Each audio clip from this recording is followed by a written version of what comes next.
और Suella Braverman, हमारी home minister ने नाम लेके कहा कि एक्चुअली पाकिस्तान ओरिजिन के लोग ग्रूमिंग गैंग में शामिल हैं। ऊपर की चीज है, ग्रूमिंग गैंग ये है कि यहाँ पे स्कूल गोइंग एक बच्ची है 12-14 साल, उसको ये पाकिस्तानी पंजाबी, मैं पाकिस्तानी भी नहीं कहूंगा क्योंकि पाकिस्तानी भी पंजाबी है, सिर्फ ना पठान है, ना बलोच है, ना सिंधी है, ना मुहाजिर है, ये पंजाबी करते हैं। ये टारगेट करते हैं उस 12-14 साल की लड़की को, देखते हैं कि गरीब घर की हो, middle class, lower middle class की हो, उसको फिर चॉकलेट देते हैं, उसको फिर आस्ते आस्ते दोस्ती करके उसको अच्छा मोबाइल देते हैं, फिर इसको ड्रग्स पे लगाते हैं, और ये एक ऑर्गेनाइज्ड गैंग है।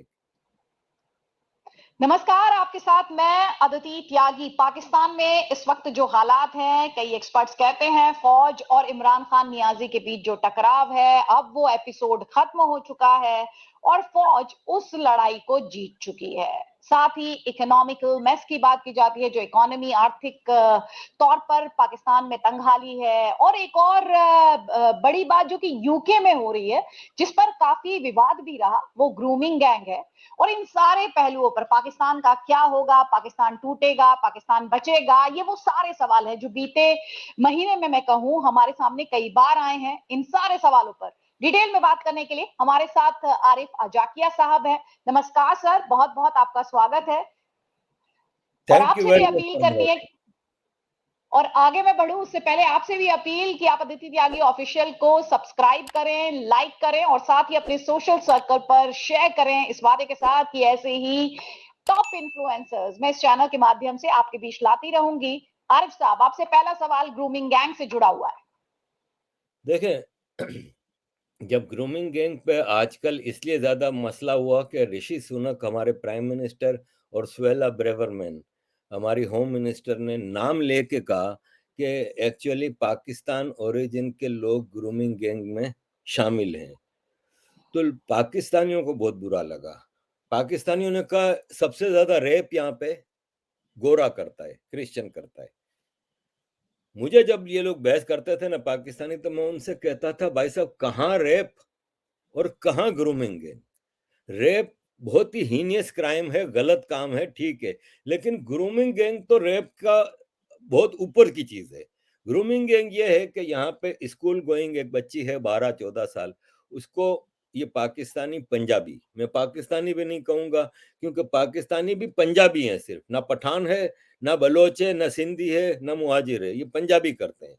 ये टारगेट करते हैं उस 12-14 साल की लड़की को, देखते हैं कि गरीब घर की हो, middle class, lower middle class की हो, उसको फिर चॉकलेट देते हैं, उसको फिर आस्ते आस्ते दोस्ती करके उसको अच्छा मोबाइल देते हैं, फिर इसको ड्रग्स पे लगाते हैं, फिर उसके साथ सेक्स करते हैं, उसकी वीडियो बनाते हैं। अब ये उनकी हो गई गुलाम। अब जब गुलाम हो गई तो उससे सेक्स ट्रेडिंग कराते हैं, ड्रग्स पेडलिंग कराते हैं, और बढ़ बढ़ के मामला होता है कि इनको एक्सपोर्ट भी किया जाता है, ईस्ट यूरोप, रशिया तक इनको एक्सपोर्ट किया जाता है। और ये एक ऑर्गेनाइज्ड गैंग है। एक लड़की का कोई रेप कर दे, बहुत ही गलत चीज है, लेकिन ये ग्रूमिंग गैंग जो है ना, वो उस लड़की को गुलाम बनाकर उनको सेक्स स्लेव, उनके साथ दुनिया जहाँ के गलत काम कराते हैं, इससे बड़ा जुर्म कोई नहीं है। और इसमें जितने लड़के पकड़े जाते हैं ना, 90% पाकिस्तानी है। होता ये था कि लिखा खबर आती थी ना ग्रूमिंग गैंग की, एक टीम आई है उसके ऊपर, तो साउथ एशियन ग्रूमिंग गैंग लिखा जाता था। उस पर इंडियन, श्रीलंकन, बंगाली खड़े हो गए, बोला भाई कौन, एक आध इंडियन दिखाई दो कोई हमें, तो करता है। पाकिस्तानी करते हैं तो नाम लेके पाकिस्तानी कहो, साउथ एशियन क्यों कहते हो? अच्छा भाई, पहली बार फिर प्राइम मिनिस्टर ने नाम लेके पाकिस्तानी कहा तो अब इनको बुरा लगता है। जो ये बुरे लगने के ट्वीट करते थे ना, उन्होंने अभी लास्ट मंथ ऑस्कर अवार्ड में कोई एक लड़की है पाकिस्तानी, उसकी डॉक्यूमेंट्री पे उसको इनाम मिला, तो उस पे किसी न्यूज़ पेपर वाले ने लिख दिया कि साउथ एशियन ओरिजिन लड़की को डॉक्यूमेंट्री का इनाम मिला, तो पाकिस्तानी चीख पड़ेगा, साउथ एशियन थोड़ी है पाकिस्तानी। यानी अच्छा काम हो तो पाकिस्तानी, बुरा काम हो तो साउथ एशियन। तो ग्रूमिंग गैंग के जितने भी पकड़े जाते हैं, 90 से 95% वो पाकिस्तान ओरिजिन के पंजाबी होते हैं। हम भी इस पे एतराज करते हैं कि आप इनको पाकिस्तानी ना कहो, आप नाम लेके बताओ कि ये पंजाबी है, इनमें सिंधी नहीं होते, बलोच नहीं होते, पख्तून नहीं होते।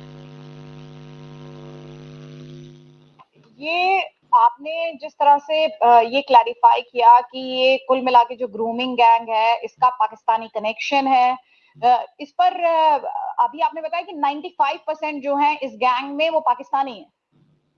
जी जी, 95% पाकिस्तानी निकलते हैं।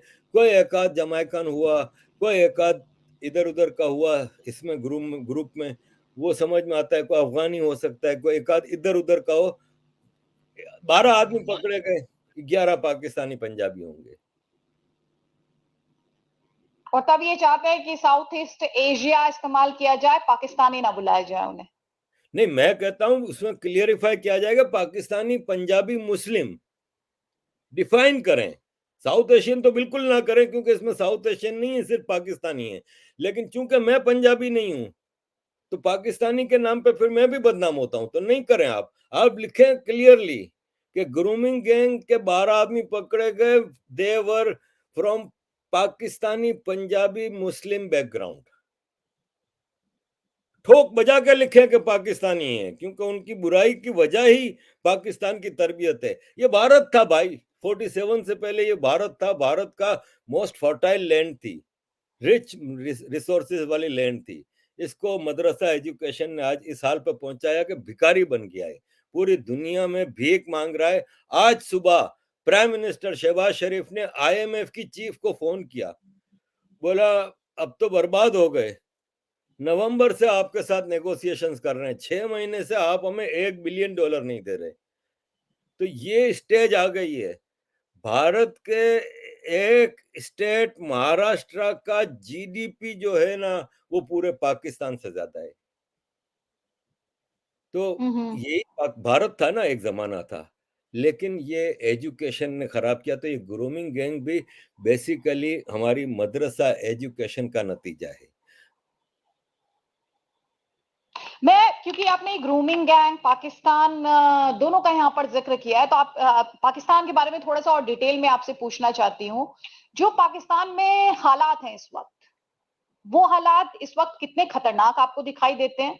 खास तौर पर ये भी समझना चाहूंगी कि फौज और इमरान खान नियाजी के बीच जो टकराव हुआ, उसे लेकर आपका विश्लेषण क्या कहता है? क्योंकि जिन एक्सपर्ट से अब मैं बात करी, उनका कहना यह है कि इमरान खान नियाजी जो है अब वो बैकफुट पर नजर आ रहे हैं। जो टकराव है फौज और इमरान खान नियाजी का, और जो पाकिस्तान में मौजूदा हालात हैं, आरिफ साहब आप कैसे देखते हैं उसे? देखें, जो इमरान खान और उसकी टीम है ना, वो ये कहते हैं कि पाकिस्तान की हिस्ट्री में इतना जुल्म किसी पे नहीं हुआ जो आज हो रहा है। मैं ये कहता हूँ कि हम ये देखते आए हैं, हम ये देखते आए हैं। पाकिस्तान में ये चीज़ होती रही है। पाकिस्तान में आर्मी है ना, किसी को एक हद तक पॉलिटिक्स में ऊपर लाती है। जहाँ समझती है कि अब वो उनके लिए मामला खराब हो सकता है, उसको गिरा के नए लोगों को लाते हैं। इमरान खान, इसकी हैसियत नहीं थी। एक सीट जीतता था, मुशर्रफ के पीरियड में एक सीट जीती, 2007 में हम्म। एक सीट जीती, 2013 में इसको जिताने की कोशिश की उस वक्त की आईएसआई के जनरल शुजा पाशा ने, लेकिन वो थोड़ी बहुत सीटें ले सका। और फिर 2018 में इसको प्राइम मिनिस्टर बनाया। प्राइम मिनिस्टर बनने के बाद ये अपनी औकात भूल गया। ये समझता था ये मेरी कैरिज्मेटिक पर्सनालिटी है, जिसकी वजह से, जैसे ये समझता था कि क्रिकेट वर्ल्ड कप इसने अकेले ने जीता था, टीम ने नहीं जीता था। टीम का बंदा है नहीं ये एक डिक्टेटर माइंड का है, एरोगेंट इंसान है। हुआ ये कि जब इसको प्राइम मिनिस्टर बनाया, तो अब ये समझने लगा कि मैं, अवाम मेरे साथ है, पब्लिक मेरे साथ है, अब आर्मी को मैं पीछे ले जाऊं। तो ये पाकिस्तान आर्मी है। इस मुल्क में डेमोक्रेसी कभी आई ही नहीं है। इस मुल्क में आर्मी इलेक्शन से पहले फैसला कर लेती है कि अगला प्राइम मिनिस्टर कौन होगा। तो एक इलेक्टिबल्स का टोला है, जिसको हम लोटे कहते हैं। ये 200 150 200 होते हैं, जिसमें फवाद चौधरी है, और आज जो पीटीआई छोड़ छोड़ के जा रहे हैं वो सब, ये आईएसआई से जाकर पूछते हैं कि माई बाप अगली बार किसको बना रहे हैं, तो हम उस पार्टी में चले जाएं। ये फवाद चौधरी और जितने ये इलेक्टेबल्स हैं, वो उस पार्टी में आते हैं। जैसे पीटीआई में 2018 से इलेक्शन से पहले आए थे ये, जिस तेजी से आज ये छोड़ के जा रहे हैं, इसी तेजी से आ रहे थे, जंप मार मार के। और इमरान खान क्या कहता था, आज मैंने नवाज शरीफ की 3 विकेटें गिरा दी, आज मैंने बिलावल की 3 विकेटें गिरा दी। तो अब इमरान खान की वो विकेटें वापस जा रही हैं, क्योंकि ये इलेक्टेबल्स आईएसआई के हैं। अब इलेक्शन क्यों नहीं करा रहे, इलेक्शंस ड्यू हैं, क्यों नहीं करा रहे? इसलिए कि आईएसआई तैयारी कर रही है कि अक्टूबर में इलेक्शन कराएंगे, अक्टूबर तक इमरान खान को फारिग करना है, इसको कोई सजा वजा दे के डाल देना है अंदर ताकि ये इलेक्शन में आए ही ना। हंग पार्लियामेंट चाहिए और उसमें फिर फैसला होगा कि अगर इस वक्त बिलावल भुट्टो बहुत ज्यादा बूट पॉलिशिंग कर रहा है, इसके बाप ने इसको समझा दिया है कि बेटा तू जागीरदार खानदान से है, दो खानदान है, एक गांधी खानदान है हिंदुस्तान में, एक भुट्टो खानदान पाकिस्तान में, इनके बच्चे बच्चे का राइट है मुल्क पे रूल करना। वहां पे नेहरू साहब, फिर इंदिरा गांधी जी, फिर राजीव गांधी जी, अब राहुल गांधी जी समझते हैं कि इनका राइट है। इस तरह यहाँ पे भी सर शाहनवाज भुट्टो, फिर जुल्फकार अली भुट्टो, फिर बेनजीर भुट्टो, बेनजीर भुट्टो मर गई तो मैं सदर बना तुम्हारा बाप, अब बिलावल तुम्हारी बारी है, तुमने इस मुल्क पे रूल करना है और रूल करने का एक ही आसान हल है, आर्मी के बूट चमकाओ। तो बिलावल इस वक्त यही कर रहा है, आर्मी के बूट चमकाने का मतलब है भारत को गालियां दो, जहां उठते बैठते तस्वीर पढ़ो भारत की, Bharat terrorist, RSS, Bajrang Dal, Hindutva extremism, मुसलमानों पर अत्याचार हो रहा है, कश्मीर एक ओपन जेल है, फलान ढुमकान, 24 घंटे बिलावल यही कर रहा है। अगला इलेक्शन अक्टूबर में होगा ना, उसमें नजर ये आ रहा है कि अगर पीपल्स पार्टी की सीटें ज्यादा हुई तो उनका प्राइम मिनिस्टर होगा, नून लीग की ज्यादा हुई तो उनका प्राइम मिनिस्टर होगा, और बिलावल फिर फॉरेन मिनिस्टर बनेगा। अभी जो सरकार है ना उन्हीं की पार्टी हुकूमत में आएगी, क्योंकि इमरान खान फारिग हो जाएगा, इमरान खान खत्म हो गया। इमरान खान की आज एक वीडियो बहुत ज्यादा वायरल हो रही है, किसी ने बनाई है इसकी पुरानी वीडियोस। ओए नवाज शरीफ तू आ, मैं तेरे को छोड़ूंगा नहीं, ओए तेरे को तो मैं जेल में बंद करूंगा, ओए तेरा तो मैं ये हाल करूंगा। ये बदमाशी ये नहीं चलती पॉलिटिक्स में। अब कह रहा है मेरे साथ नेगोशिएशंस करो, नेगोशिएशंस जब कल दुनिया कह रही थी तब तुम नहीं मान रहे थे, आज वो नहीं मान रहे, क्योंकि अब इमरान खान का पीरियड खत्म हो गया। इमरान खान ने रेड लाइन क्रॉस कर दी। पाकिस्तान में पंजाबी आर्मी के खिलाफ बलूचिस्तान में एक रेगुलर जंग चल रही है काफी अरसे से, कई सालों से। सिंधु देश की मूवमेंट चल रही है, वहां आर्मी के खिलाफ नफरत है। पख्तून पंजाबी आर्मी से सख्त नफरत करता है, ये टीटीपी उसी नफरत की जड़ है। पंजाब में आज तक नहीं हुआ था ये। इमरान खान ने पंजाब में आर्मी के खिलाफ नफरत सामने लेके आया, जिसको आर्मी माफ नहीं करेगी। इमरान खान गेम ओवर हो चुकी है। आपको लगता है पाकिस्तान टूटने जा रहा है, बिखर जाएगा? मैं चाहता तो यही हूं। मेरी पूरी जो कैंपेन है, मेरी जो पूरी स्ट्रगल है, वो इसलिए कि अब मैं देख चुका हूं कि पाकिस्तान के कायम रहने से न भारत अफगानिस्तान पड़ोसियों का फायदा है, न पाकिस्तानियों का फायदा है। देखें, मेरे लिए पाकिस्तान है मेरा सिंध, मैं सिंध में पैदा हुआ, कराची में, मैं सिंध, बलोचिस्तान और केपी के। पाकिस्तान में क्या है कि सिर्फ पंजाब इज पाकिस्तान, हम्म। मतलब हम्म। पाकिस्तान के नेशनल एक्सचेकर को 70% सिंध देता है। लेकिन मेट्रो बस लाहौर में बनेगी, मुल्तान में बनेगी, पिंडी में बनेगी, सब पंजाब के शहर। कराची में एक ढंग का ट्रांसपोर्ट सिस्टम नहीं है, ना अच्छी बसें हैं, टूटी फूटी पुरानी बसें हैं, कोई मेट्रो सिस्टम नहीं है। लाहौर में मेट्रो बस भी है, मेट्रो ट्रेन भी है, बावजूद इसके कि लाहौर कुछ भी नहीं देता। एक रिपोर्ट है पाकिस्तान के फेडरल ब्यूरो ऑफ रेवेन्यू की कि कराची में 200 मार्केटें हैं, उनमें से कोई भी आप एक मार्केट उठा लें, उसका टैक्स पूरे लाहौर शहर के टैक्स से ज्यादा है। ये मैं नहीं कह रहा, federal bureau of revenue Pakistan government का इदारा है, उसकी रिपोर्ट है। तो हमारे लिए, हम 70 साल से देख रहे हैं कि हमारा लूटमार करके पंजाब को डेवलप किया जा रहा है, एक से एक मोटरवे बना हुआ है उधर, एक से एक रोड हम्म। बने हुए हैं पूरे पंजाब को। मतलब आप यकीन माने इस वक्त शाहराह कराकरम गिलगित बल्तिस्तान ब्लॉक है, प्रोटेस्ट हो रहा है, क्यों? आटा नहीं है उनके पास।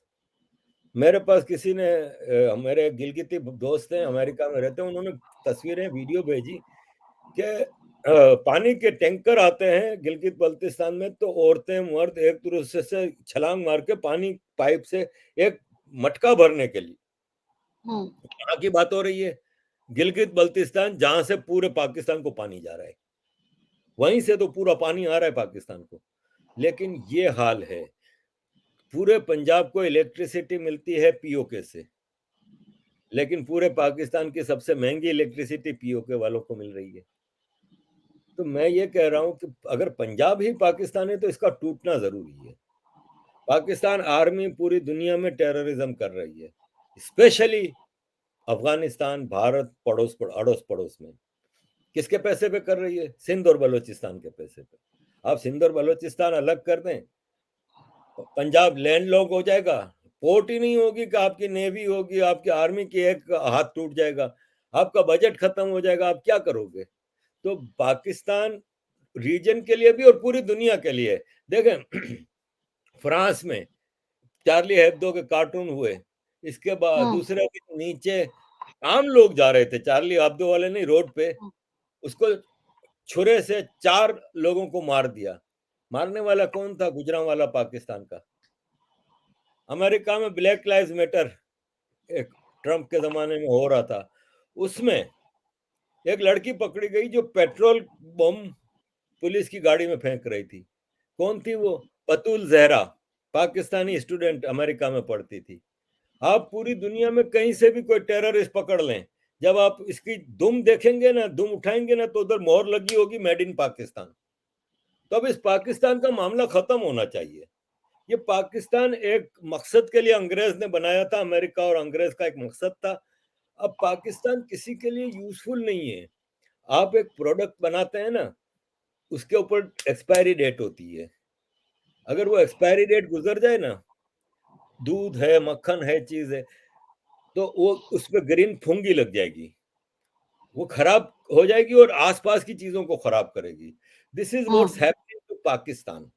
पाकिस्तान एक्सपायरी डेट गुजार चुका है, अब ये अपने आसपास की चीजों को खराब कर रहे हैं। इससे पहले कि ज्यादा खराबियां पैदा हो जाए, इसको अब खत्म होना चाहिए। एक सेक्युलर लिबरल सिंधु देश, आजाद बलूचिस्तान होना चाहिए। पठानों का अपना मसला है, वो आजाद पख्तूनिस्तान चाहते हैं, ग्रेटर अफगानिस्तान चाहते हैं, वो उनकी मर्जी है, उधर जाएं। पीओके गिलगित बल्तिस्तान भारत का है, उनको शुक्रिया के साथ वापस करें कि ये लीजिए भाई साहब, आपने अपने इलाके लद्दाख और जम्मू एंड कश्मीर को तो क्या से क्या बना दिया, दुनिया के हाईएस्ट फूल बना दिए, वहां पे इतना जबरदस्त डेवलपमेंट वर्क कर रहे हैं, ये बेचारे तबाह हाल हैं, ये भी आपके हैं, लीजिए अब इनके साथ भी थोड़ी मदद कीजिए और इनका काम कीजिए। This is the solution of Pakistan.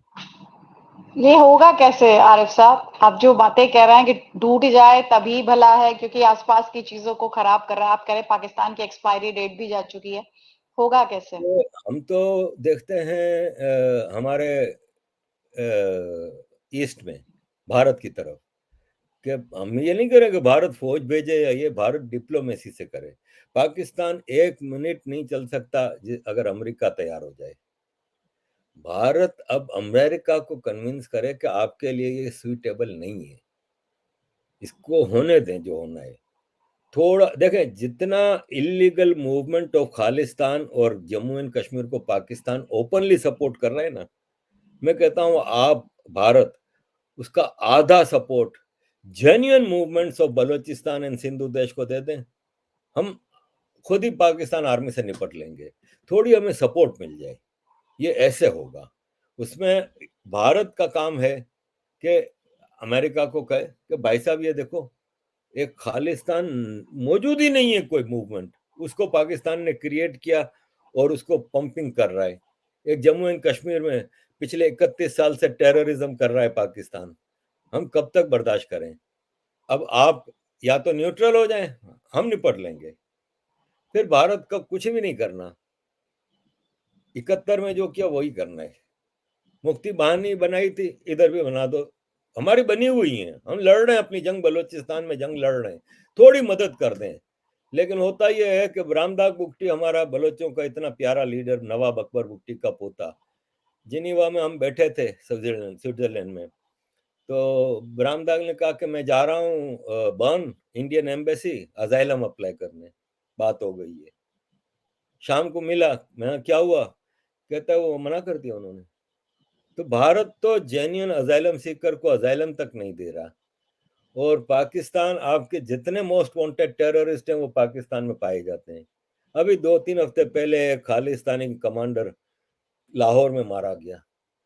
आपके दाऊद इब्राहिम, हाफिज सईद, मसूद अजहर, अब मसूद अजहर सैयद एक सलाउद्दीन। बाई चांस अगवा होता है भारत का, और उसको छुड़ाने के लिए आपने शर्त रखी कि मसूद अजहर को भारत की जेलों से आजाद कराएं। वो आज पाकिस्तान में बैठ के आपके मुल्क में टेररिज्म कर रहा है। अमेरिका बर्दाश्त करेगा? अमेरिका के साथ ऐसा होगा, अमेरिका वहां पे रॉकेटों से हमला करके उसको मरवा देगा पाकिस्तान में ही। तो भारत को अब चाहिए कि आज भारत वो भारत नहीं है, आज स्ट्रांग भारत है। आज दुनिया में भारत कई जगहों पे टर्म्स डिक्टेट करवा रहा है। भारत को चाहिए कि अमेरिका और यूरोप को कन्विंस करे कि let us decide Pakistan fate. Interesting है। आपको क्या लगता है कितना वक्त लगेगा ये होने में? कोई टाइमलाइन आपके जहन में आती है जब आप ये सारे थॉट्स को प्रोसेस करते हैं? देखें, पाकिस्तान ने टूटना है, ये तो डेफिनेट है, क्योंकि ये मतलब एक आर्टिफिशियल कंट्री है, उसकी कोई हम्म। बेस नहीं है, इकोनॉमी तबाह है, पॉलिटिकल सिचुएशन फारिग है, एथनिकली एक दूसरे के खिलाफ सब लड़ रहे हैं, सिंधी, बलोच, पख्तून, पंजाबी, पख्तून एक दूसरे के खिलाफ है। तो इस मुल्क में बॉन्डेज का है क्या? कुछ भी नहीं है, इस्लाम भी नहीं है। इसलिए कि शिया है ना, वो कहता है बाकी सब काफिर हैं। बरेलवी है ना, वो कहता है ये अहले हदीस भी काफिर है, देवबंदी भी काफिर है, ये शिया भी काफिर है। वही चीज देवबंदी कहता है वहां। तो मुसलमान भी यूनाइटेड नहीं है वहां के। बाकायदा मस्जिद के बाहर लिखा होता है, बरेलवियों की मस्जिद होगी, लिखा होगा कि देवबंदी काफिरों का आना मना है। तो ये एक आर्टिफिशियल स्टेट है, इंडिया से अलग किया गया था। इस पे आपको एक अलग प्रोग्राम करना होगा कि उस वक्त 47 में क्यों अलग किया गया था। कि इंडिया एक जमाना था दुनिया का 35 to 40% जीडीपी अकेला इंडिया देता था। इंडिया हिस्टोरिकल सुपर पावर थी, इन्वेजन्स ने मार दिया। आज वापस अगर 47 में एक ब्रिटिश इंडिया अलग होता और कोई प्रॉब्लम ना होते, जो आउटस्टैंडिंग इश्यूज छोड़ के चले गए, कश्मीर का इशू, ये इशू, वो इशू, ना होते ये इश्यूज, मैं कहता हूँ 25 साल में इंडिया ने अमेरिका को पीछे छोड़ देना था। ये इनको पता था। सेकेंड वर्ल्ड वॉर के बाद ये जो वेस्ट था, इंग्लैंड और अमेरिका खास तौर पे, इनको पता था कि एक इंडिया छोड़ना बहुत बड़ी गलती होगी। डिवाइड करो और इनके दरमियान झगड़े पैदा करो। तो इसके लिए पाकिस्तान बनाया गया था, बना लिया। अब कोल्ड वॉर भी नहीं है, उस वक्त कोल्ड वॉर चल रही थी, कम्युनिज्म था। अब इनको कन्विंस करने की जरूरत है। तो मैं समझता हूं कि पाकिस्तान ने टूटना तो है, इसका कोई टाइम फ्रेम इसलिए नहीं दे सकते कि ये डिपेंड करता है इंटरनेशनल हालात के ऊपर भी। अगर चाइना ताइवान जंग हो जाती है, ताइवान के ऊपर अमेरिका चाइना जंग हो जाती है, उसको देखना होगा कि किस तरह है। अमेरिका ने कोशिश की थी जब गलवान में चाइना ने एडवेंचरिज्म हम्म। किया था, उस वक्त भारत को भड़काने की कि लड़ पड़ो, हम तुम्हारे साथ खड़े हैं, जाओ, हम पूरा दुनिया तुम्हारे साथ खड़ी है। भारत को पता था और चाइना को भी पता है कि चाइना भारत का लड़ना आपस में दोनों की बर्बादी है, क्योंकि दोनों बहुत बड़ी पावर हैं।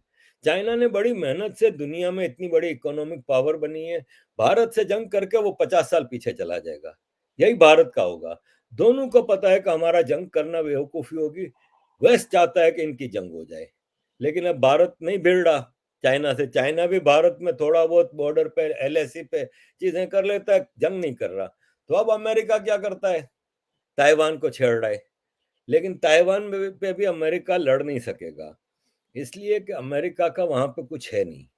जापान मिलिट्री पावर नहीं है, ऑस्ट्रेलिया मिलिट्री पावर नहीं है, अमेरिका इतना दूर से कहाँ लड़ेगा, इतना बड़ा चाइना है। तो मैं समझता हूँ कि ताइवान पे भी ये एडवेंचरिज्म करता रहेगा, जंग नहीं करेगा।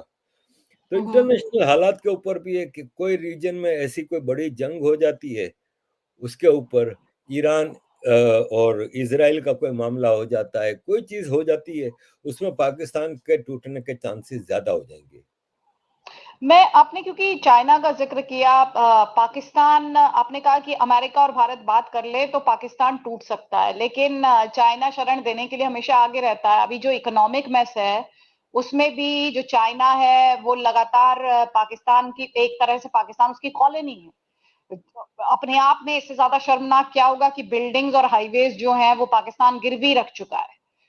तो ये जो इकोनॉमिक मेस है, उसमें भी आप चाइना का कितना रोल देख रहे हैं पाकिस्तान में? देखिए, चाइना जो कर रहा है ना पाकिस्तान में या जिबूती में या अफ्रीका में या साउथ अमेरिका में, चाइना का तो एक इंपीरियलिस्टिक डिज़ाइन है, बिज़नेस है। इसने बड़े तरीके से, मतलब आप ये देखें कि 2000 से पहले चाइना का जीडीपी भी कोई ख़ास नहीं था, इकोनॉमिक पावर भी नहीं थी। मैं बेल्जियम में रहता था जब, तो मेरा कपड़े का काम था, तो मैं फ्रांस, पेरिस की होलसेल मार्केट से कपड़े लेने के लिए हर हफ्ते गाड़ी में जाता था। मेरी स्टेशन वैगन थी, वो वहाँ से गारमेंट्स, लेडीज़ गारमेंट्स खरीद के आता था और अपनी दुकान पे बेचता था। 2000 से पहले वहाँ पे एक भी चाइनीज़ नहीं था। लेकिन मैं जब मेयर बन के कराची गया 2005 में और 2007 में वापस आया, फिर मैंने वापस पेरिस की मार्केट में गया, तो वहाँ पे 60 टू 70% चाइनीज़ दुकानें हो गई थी। तो चाइना ने 7 एक साल में। इन्वेशन किया, इकोनॉमिक इन्वेशन किया पूरी दुनिया में। पाकिस्तान में सीपेक बनाया, वो ना पाकिस्तान के ऊपर एहसान था, ना पाकिस्तान को कोई फ़ेवर थी।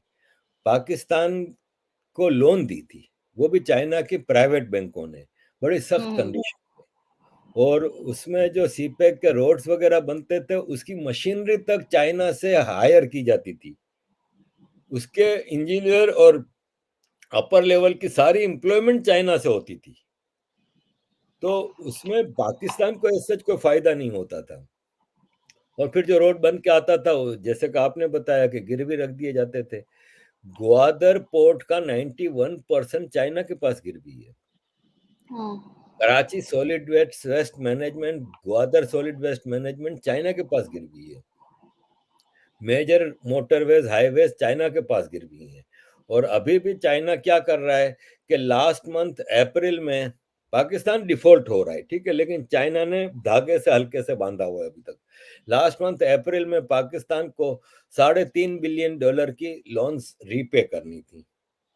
उसमें 2.5 बिलियन चाइना की थी। चाइना ने कहा, अच्छा ऐसा करो, तुम लोग हमारी फलां बैंक के $500 मिलियन है ना, वो पेमेंट करो, 2 घंटे बाद वही बैंक वापस आपको लोन दे देगा $500 मिलियन। इस तरह वो $2.5 बिलियन वापस पाकिस्तान को लोन में मिल गई। 1 बिलियन सऊदी अरब का था, तो पहुंच गए शहबाज शरीफ शेख साहब के कदमों में बैठ गए, या शेख उम्मा, मुस्लिम ब्रदर, भाई भाई मदद कर दो, थोड़ा टाइम दे दो। सऊदी अरब ने कहा, अच्छा भाई ठीक है, 3 महीने बाद देखेंगे। सऊदी अरब बड़ा आदमी है भाई, बड़ा पैसा है, उन्होंने कहा ठीक है चलो हो गया। अब इस महीने एक बात आई, आईएमएफ ने अभी तक जवाब नहीं दिया।